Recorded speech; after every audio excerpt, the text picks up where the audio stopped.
Bino mutubomoni mwana na bino na kobotama na kokola tilelo. Namboka bakonzi bazalaka mibale. Paix à son âme, je fais tous mes hommages à l'honorable Sapou Kalimasi, qui était un très grand notable pour la commune de Kinshasa. Je pense que c'était un papa, c'est un challenger à son absence, Mokonzibo.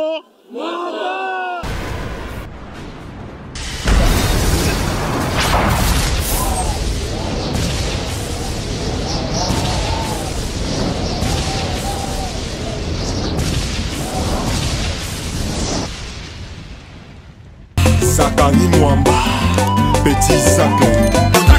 Petit Zacle. Zakari Mwamba, le Petit Zacle. Zakari Mwamba. Allez, Petit Zacle. Petit Zacle. Petit Zacle Mwamba, papa la prince.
Toute la population de la RDC en général, mais un peu plus particulier à la population de Lukunga et spécialement à la population de la commune de Kinshasa.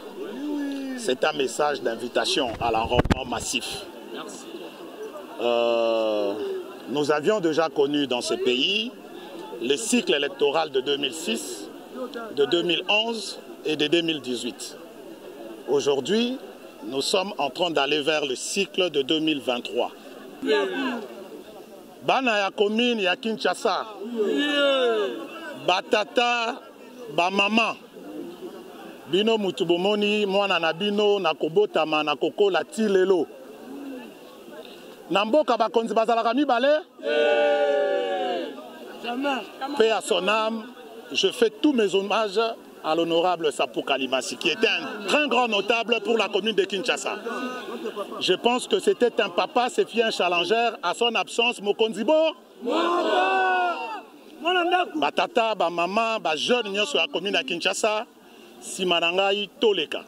Liboso ezana nous politique ité, liboso ezana nous intérêt à commune ya Kinshasa.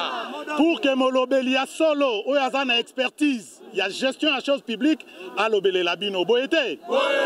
Merci bien.